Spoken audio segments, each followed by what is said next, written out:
வணக்கம். Future life சேனலுக்காக நான் இன்னைக்கு ஒரு இன்ஃபர்மேஷன் வீடியோ தான் எடுத்துகிட்டு வந்திருக்கேன். என்ன இன்ஃபர்மேஷன் வீடியோனா, இது உங்களுக்கு மோட்டிவேட்டடா இருக்கும். சென்ட்ரல் கவர்மெண்ட்டு ஏதாவது வேலை அனௌன்ஸ் பண்ணும்போது, அதுக்கு அப்ளை பண்ணுறதுக்கும், அந்த வேலைய வாங்கணும்னு ஒரு ஈகரா அதுக்கு படிச்சு எக்ஸாம் எழுதுறதுக்கும் ஒரு மோட்டிவேஷனா இருக்கணும் அப்படின்றதுக்காக இந்த சின்ன வீடியோ ஒண்ணு கொண்டு வந்திருக்கேன். ரொம்ப ஃபாஸ்ட்டா பார்த்துடலாம். யூபிஎஸ் அப்படிங்கிற unified pension scheme central government announce பண்ணாங்க. அத இம்ப்ளிமெண்ட் பண்ண போறாங்க இப்போ. ஸோ அத பத்தி ரொம்ப ஷார்ட்டா பார்த்துடலாம். இத அனௌன்ஸ் பண்ணது 24த் ஆகஸ்ட் 2024, நோட்டிஃபை பண்ணது 25த் ஜனவரி 2025. எப்பலேருந்து இம்ப்ளிமெண்ட் பண்ண போறாங்கன்னு கேட்டீங்கன்னா, 1 ஏப்ரல் 2025. இது சென்ட்ரல் கவர்மெண்ட் எம்ப்ளாயீஸ்க்கு மட்டும் தான் இனிஷியலா இப்ப கொண்டு வந்திருக்காங்க. இதுல எம்ப்ளாயி கான்ட்ரிபியூஷன், அதாவது சென்ட்ரல் கவர்மெண்ட் எம்ப்ளாயி எவ்வளோ கான்ட்ரிபியூட் பண்ணணும் இந்த பென்ஷன் ஸ்கீம்ன்னு பார்த்தீங்கன்னா, 10% பேசிக் பே அப்படின்னு சொல்லியிருக்காங்க. எம்ப்ளாயர், அதாவது சென்ட்ரல் கவர்மெண்ட் எம்ப்ளாயிக்கு எவ்வளோ கான்ட்ரிபியூட் பண்ண போறாங்க அப்படின்னு பார்த்தீங்கன்னா, 18.5% சொல்லியிருக்காங்க. ஸோ ஒரு எம்ப்ளாயி 25 வருஷம் சென்ட்ரல் கவர்மெண்ட்ல சர்வீஸ் பண்ணிட்டாரு அப்படின்னா, அவரோட பேசிக் பேலேருந்து 50% அவர் ஒரு லைஃப் லாங் பென்ஷனா வாங்க போறாரு. ஸோ 25 வருஷம் இல்ல, அது கம்மியா சர்வீஸ் பண்ணவங்களுக்கு என்ன அப்படின்றது ஒரு கொஸ்டினா இருக்கும். ஸோ அதுக்காக மினிமம் 10 இயர்ஸ் சர்வீஸ் பண்ணா போதும். அதுல 10,000 ரூபீஸ் உங்களுக்கு பென்ஷனா கிடைக்கும்ட்டு சென்ட்ரல் கவர்மெண்ட் எம்ப்ளாயீஸ்க்கு சொல்லியிருக்காங்க. ஸோ நான் சொன்ன மாரி இப்ப வரப்போற 1 ஏப்ரல்ல இருந்து இந்த ஸ்கீம் இம்ப்ளிமெண்ட் ஆக போகுது.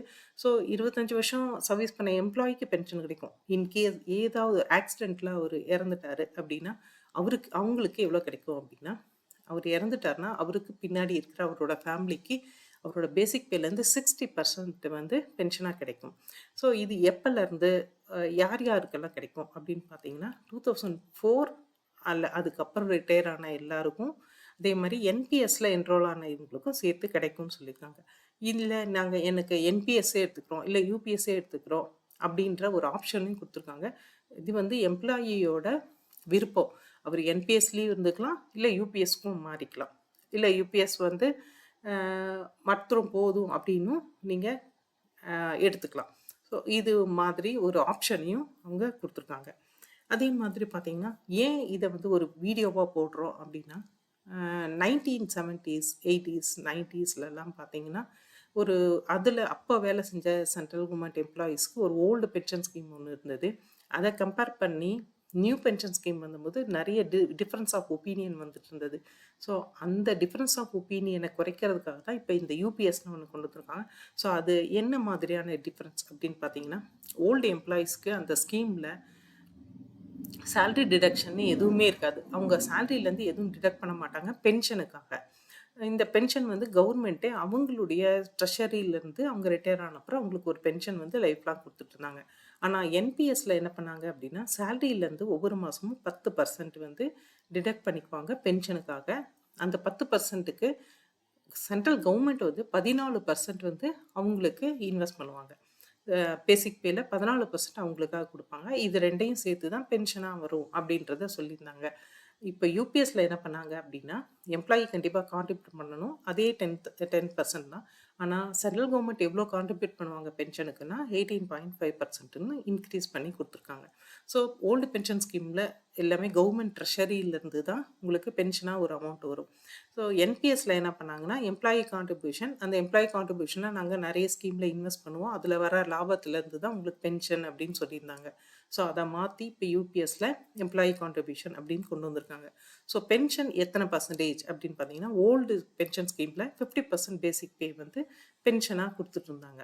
அந்த என்பிஎஸ்ல ஒரு டெஃபினட்டா இவ்வளோதான் அப்படின்னு ஒரு பெர்சன்டேஜ குடுக்கவே இல்ல.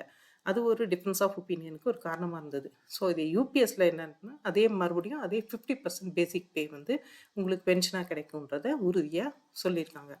ஸோ மாரி கிராஜுவிட்டி பத்தி பேசணும் அப்படின்னா, ஒருத்தரு ஓல்டு பென்ஷன் ஸ்கீம்ல இருந்தவங்களுக்கு 20,00,000 வரைக்கும் கிராஜுவிட்டி கிடைச்சிட்டு இருந்தது.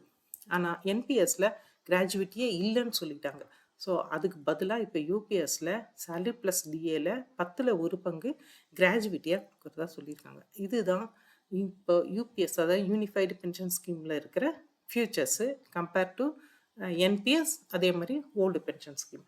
ஸோ ப்ளீஸ் இந்த சேனலை சப்ஸ்கிரைப் பண்ணிக்கோங்க. நீங்க சப்ஸ்கிரைப் பண்ணா மட்டும் தான் நான் போடுற வீடியோ உங்களுக்கு உடனுக்குடனே கிடைக்கும். நான் போடுற வேகன்சி வீடியோவுக்கு எப்பயுமே அப்ளிகேஷன் ஸ்டார்ட் டேட் ஒன்று இருக்குது, அப்ளிகேஷன் எண்ட் டேட் ஒன்று இருக்குது. அப்ளிகேஷன் எண்ட் டேட்டுக்கு முன்னாடி என்னோட வீடியோ உங்களுக்கு கிடைச்சா தான் நீங்கள் அந்த வேலைக்கு குவாலிஃபைடாகவும் இன்ட்ரெஸ்டாகவும் இருந்தீங்கன்னா அப்ளை பண்ண முடியும். அதே மாதிரி இந்த சேனல் லிங்கை உங்களுக்கு தெரிஞ்ச எல்லாருக்கும் நீங்கள் ஃபார்வர்ட் பண்ணணும் ப்ளீஸ். தேங்க்யூ.